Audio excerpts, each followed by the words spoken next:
Hello viewers, it has come to my attention that only a small percentage of people subscribe to the channel. Your continued support aids me in making great content, as well as making improvements to older videos. Hunt down that subscribe button, and you can continue to see more content later on, like this video right now.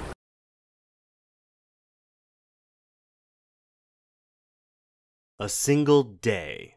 A single day added onto my sentence meant the difference between a normal jail and the unending nightmare of Pembina Prison. I was supposed to get 364 days. That was the deal. But the judge didn't like my attitude, whatever the hell that meant, so he made it 365. Boom. 1 year was the minimum for prison. My lawyer made a stink and a half, but it didn't do any good. It's not his fault. In fact, he's the one who's going to release this statement to the press or leak it online if the Guardian Corrections Group, GCG, tries to get an injunction on us. People have to know what happened at Pembina Prison. I'm gonna put it out right there and tell you that it was haunted. You think I'm joking, nuts, or lying. But you have no idea.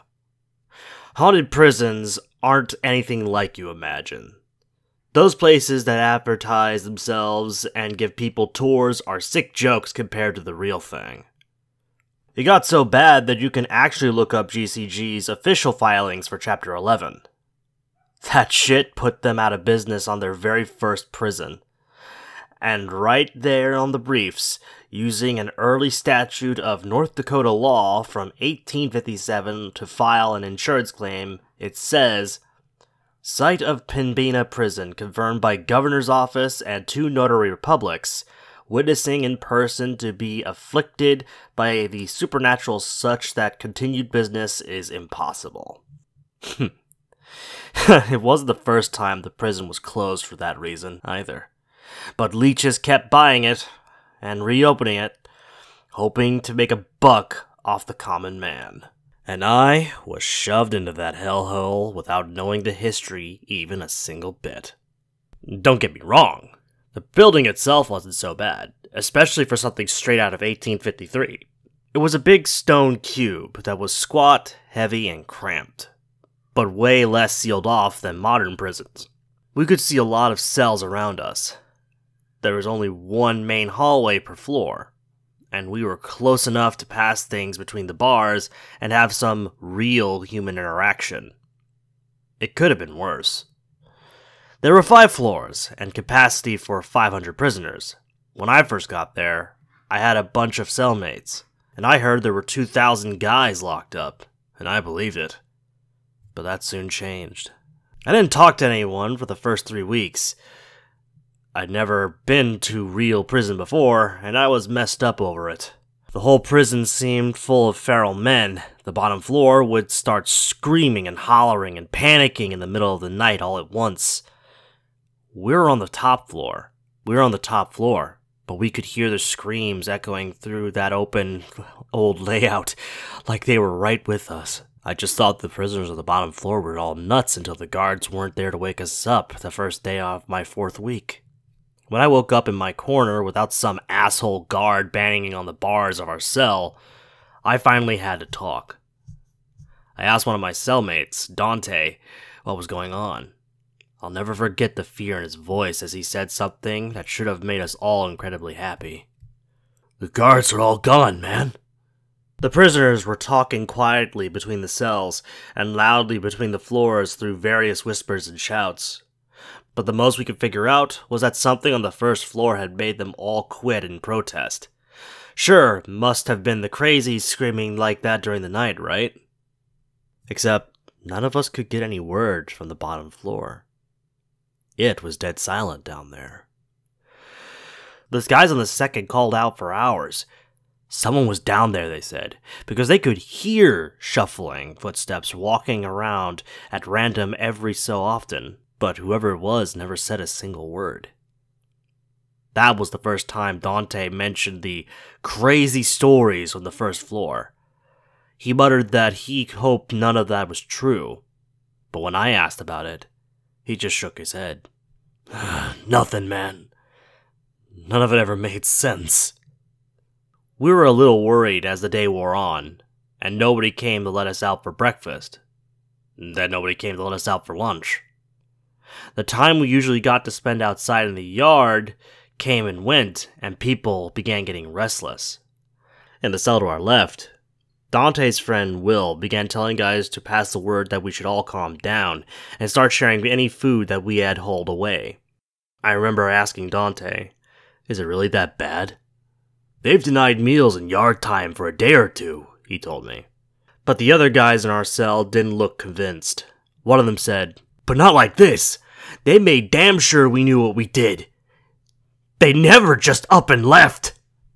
Someone handed us pieces of crusty old bread through the bars. It was much appreciated. The new guards didn't show up for work for another full day. We got plenty of yard time that day from these new guys, but they seemed more confused than us. We all watched from a distance as Will asked a guard about what happened. The guard shrugged. "I don't know. GCG was paying a premium for fast hires, so I signed up." "What about prisoners on the first floor?" Will asked. "We could hear them shuffling around down there. We looked on the way out to the yard, but we couldn't see anyone." "Huh." The guard frowned. "Nobody in there. They all got transferred." "Transferred? What the hell's that mean?" "It means the DOCR took them back. Returned to state custody since the company couldn't handle them." That made sense. If the floor had been full of nut jobs, then North Dakota's first local private prison company hardly had the experience to handle them. But these new guys didn't even have the skills to handle us. There were half as many guards as before, and they didn't know the routines, or who the dangerous ones were among us. As a result, they were distant, scared, and forceful. All except one guy, Kellen. Kellen wasn't the first guard to treat us like human beings, but by then he was the only one around. He traded jokes while in the yard, never hit us, and looked us in the eyes when he talked. He went and found some paperwork to confirm the crazies had actually been transferred, but it took 3 months to get that info out of GCG. By the time he told us he'd heard back, we'd sort of forgotten the whole thing. 2 nights later, maybe 2 hours past lights out, the guys on the second floor began screaming. Dante leapt up and fell on one of our cellmates by accident before shouting, "Shit! Shit! It must be a fire!" Other guys in our row began banging on the bars and shouting for the guards, but the uniforms charged past and headed downstairs without talking to us. We could hear them shouting orders down and below, and then yelling in confusion. The prisoners' screams were clearer coming from the second, and it sounded like they were terrified of something in particular and wanted help. The sounds of gates being slammed and people running reached us after about 10 minutes of shouting, and then it was silent. We sat in the dark, waiting and listening until morning. When the new shift came in, they were surprised and confused, and Kellen came by to ask what had happened. We told him we knew, but he'd shown up and found open gates and an empty second floor. There was no indication what had happened, but he promised to check with corporate and figure out if the absent prisoners had all been rapidly transferred again. Dante gripped the bars and made sure Kellen was looking at him. "Please, find out who the hell is walking around down there at night." Kellen blinked at that. "I mean, I'm day shift, so I don't know what I can do." "But what do you mean?" "The prisoners are gone," Dante told him fiercely and quietly. "But the guys on the third floor said they still hear someone, maybe 2 or 3 someones, shuffling their feet every hour or so till morning." I guess I could look right now." Dante reached through the bars and grabbed his uniform, something which usually got us a beating. "Hear me. Don't go in by yourself. Stay in this stairwell unless someone's with you." Kellen nodded fearfully. It looked like he finally understood how spooked we were. He waved another guard off, and Dante let go. But nothing came of it for a whole season. The night shift had quit, and more guards got hired at an even higher pay. Kellen in another uniform scoped out the first 2 floors, but found nothing. Dante thought it was because they were looking during the day, but he wasn't about to ask our only friend to risk himself. It was maybe 3 months later. Yeah, I was halfway through my sentence, and I had taken up drawing, so I had a pen and paper. When we woke up in the middle of the night to someone on the 3rd floor screaming in absolute panic. This time we were less scared during the event itself. Will offered a guard racing past $500 from his commissary account if the man would come back and tell them what was going on. Dante listened intently, trying to hear individual screams from the 3rd floor over everyone else's shouting and confusion. I wrote down the words he thought he heard. What I wrote down. Jesus Christ! Jesus Christ! Killing him! God! Let us out! Let us out! Show me this way! Show me this way! We weren't as scared as it when it was happening because we lived through it twice before. But this time, the long-term fear was much deeper. Now we knew for sure it was going to happen again. And any prisoners that had the means began luring up and doing everything they could to transfer to other prisons, even if it meant worse conditions.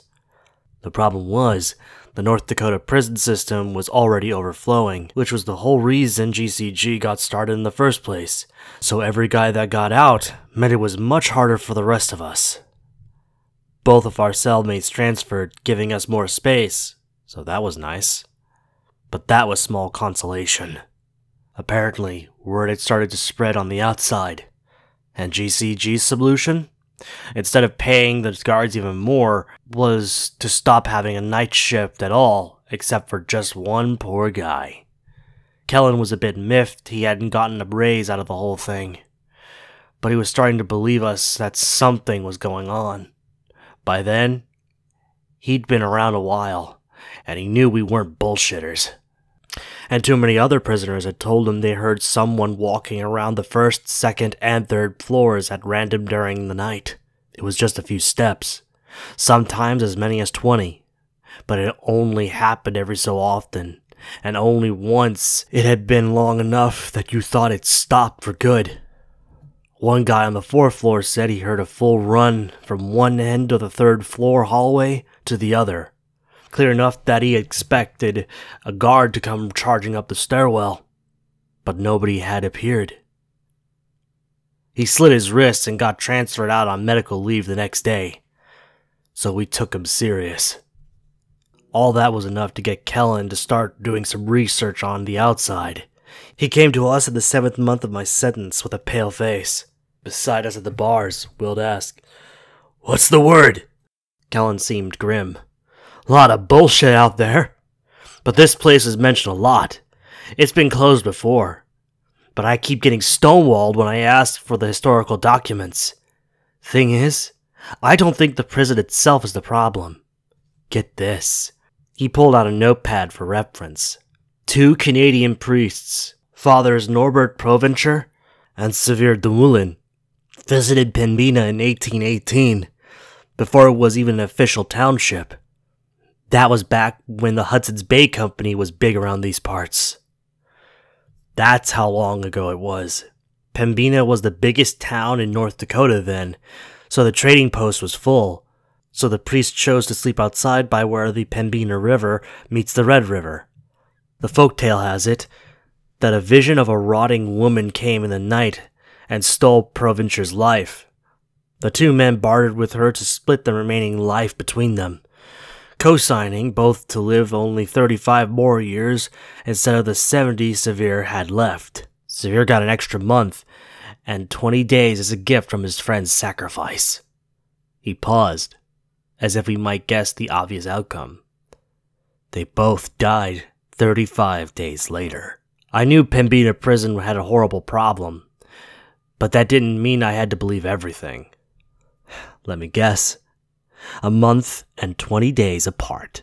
Kellen nodded. Dante snorted. It's true, dude. Kellen insisted. The dates of the death were right on the Wikipedia. But get this, 35 years after 1818 made their death year 1853, the year this prison was built. And the place they camped that night? By the meeting of the rivers? I didn't know what it meant, but I was beginning to feel very uneasy. It's right here, isn't it? He was dead serious. I think there's some shit here. Ancient shit. I asked a guy I know. He's got Chippewa relatives over at Turtle Mountain. They know the history of the Red River better than anyone else. He said his uncle told him to never sleep at the meeting of the Red River and the Pembina River. He said something lives here, under the ground, and awakens with the changing of the seasons. We were silent for a beat after that. It was folktale nonsense, but it was as good a theory as any. Whatever it was going to come back, and it wasn't friendly. Will talked to Kellen for another few minutes, but Dante was silent. After he was gone, I asked him, "What's wrong?" He sat on one of the now unused bunks and told me, "I got another 5 years in here, and I got no money for a lawyer. Your sentence will be up before it reaches us, and I'll be here alone." Will it? There was no way to be sure. He'll be back in 2 months with a 4th floor, and then 3 months after that for us. I could get out a week before, or a day too late. It doesn't seem to be exact. He just looked at the floor. What I mean is, I hope you'd get out before it comes. Oh, I wasn't sure what else to say after that, so I just sat in my corner like I always did. It wasn't too much after that we heard GCG was going under. The mad rush of transfers had pissed off the state and lost the company a vital contract for a second location. And investors had pulled out or something. The number of guards was cut, then slashed, and Kellen took a pay hit to stay on as the only guy on the day shift. There's only 2 prisoners left on the 4th floor, he told the 20 of us remaining as the general week we expected it to happen approached. I feel like I should stay late, just to see what the hell is gonna go on down there. But the former guards I ask about it are all terrified as hell and refuse to talk. Some got violent just because I asked. It's cool, Will told him. You got a kid at home. Don't be here for it. The 20 of us left on the 5th floor sat in our cells once night fell, praying and listening.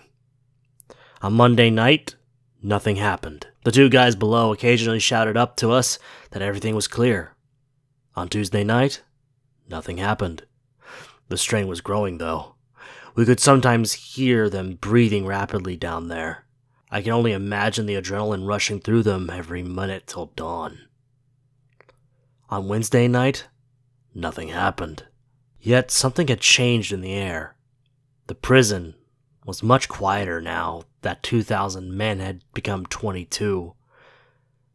And I thought I could feel a subtle sort of heartbeat in the air, pounding against reality like it was a thin sheet of paper. It's just your imagination, Dante whispered. None of us were willing to speak louder than that. On Thursday night, that heartbeat became a feeling of footsteps approaching from a great distance. Guys! Will shouted from his cell. You good down there? Still here! One responded from down below. But I can feel it. It's the door. It's knocking. The hell's that supposed to mean? But the man below didn't respond.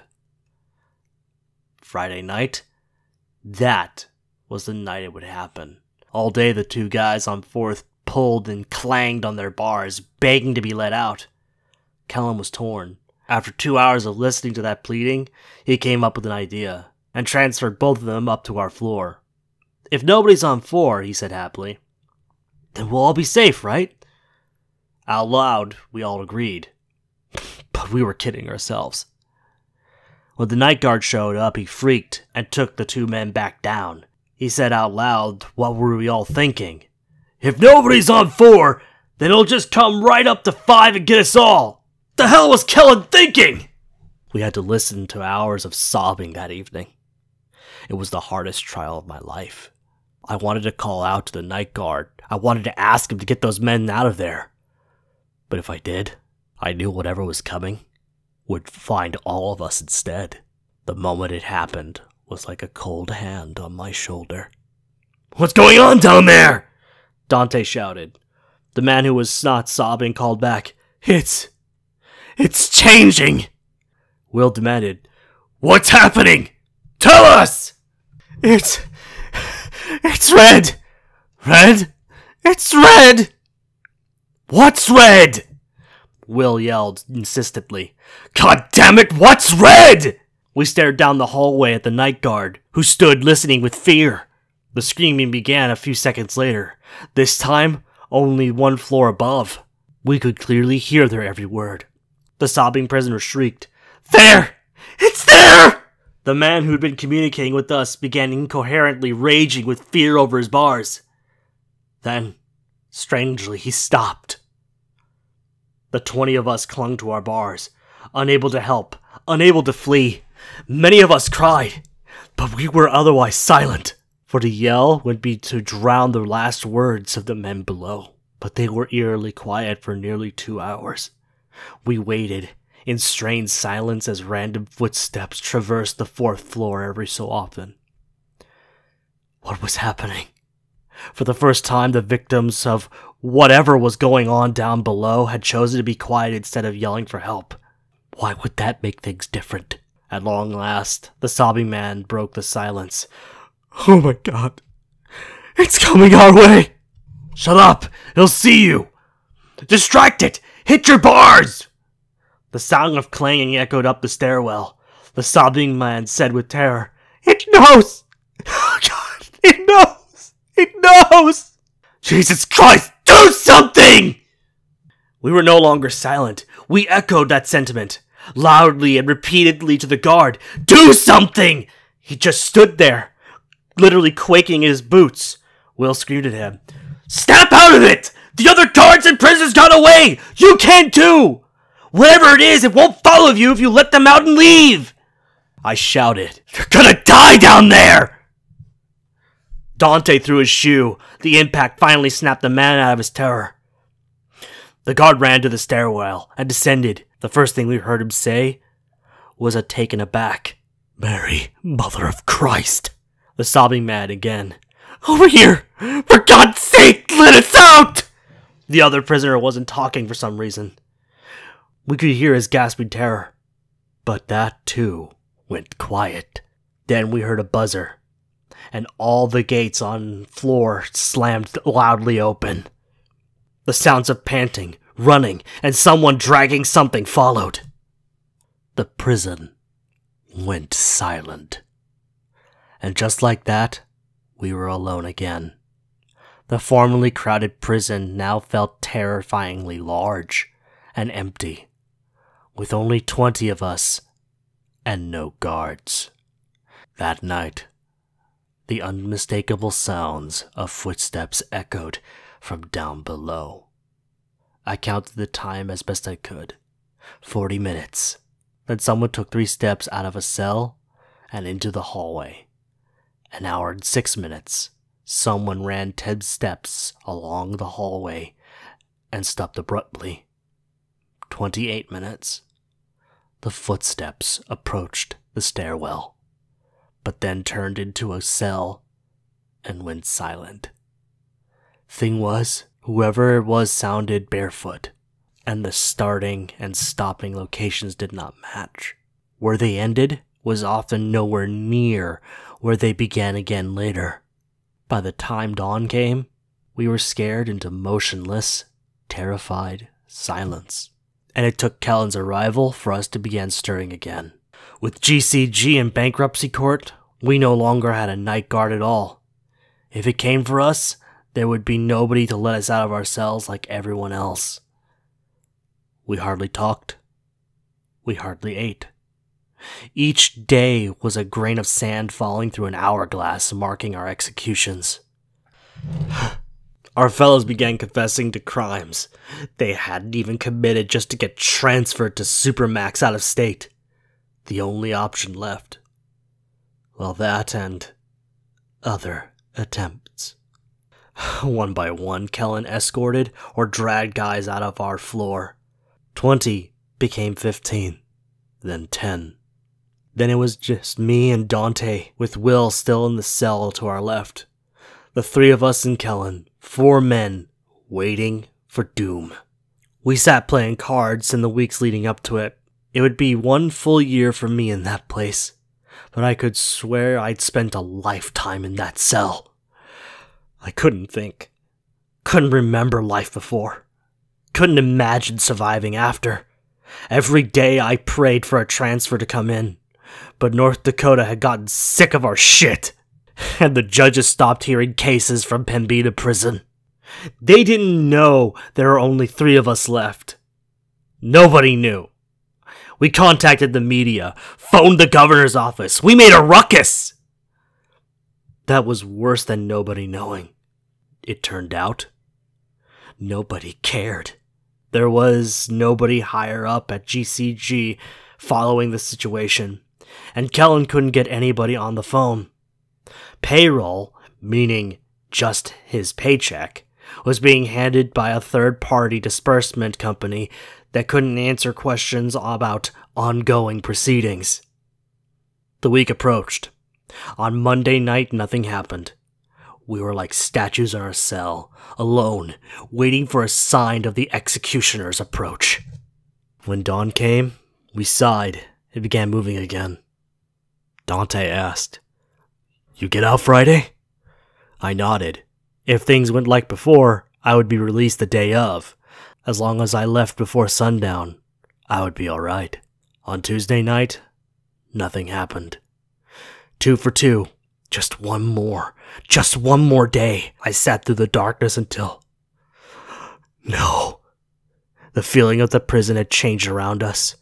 A subtle heartbeat seemed to pulse against our faces, and ears, and eyes. It had come a day earlier in the week than the last time.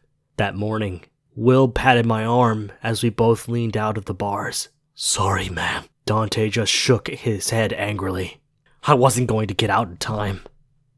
On Wednesday night, the heartbeat became the sound of footsteps approaching from some unfathomable distance. I think I stood at the bars of our cell for that entire day, fingers wrapped around metal with force to match the tension in the air and in our minds. This couldn't happen. This wouldn't happen. My lawyer would walk in and tell me he'd gotten the judge's unfair addition of an extra day removed. 1 day. 1 goddamn day! Even if I'd spent a whole year in this prison, 1 day still meant life or death. Let me out. Let me the hell out, for God's sake! Nobody cared. Nobody would listen. I'd like to tell you that Kellen stayed late that night. I'd like to tell you that when the entire floor began to glow red, the hallway, the cells, the stone itself, as whatever ungodly abomination in the earth began to wake upon the changing of the season, as distant footsteps became a traveler at the door of our minds. I'd like to tell you that Kellen was there, and hit the button and opened the gates to let us all out.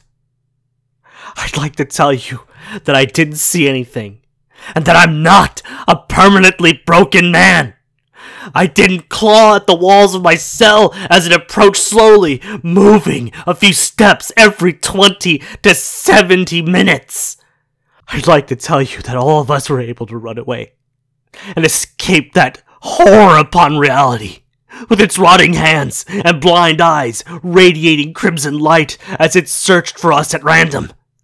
But I can't give you a satisfying end to this story.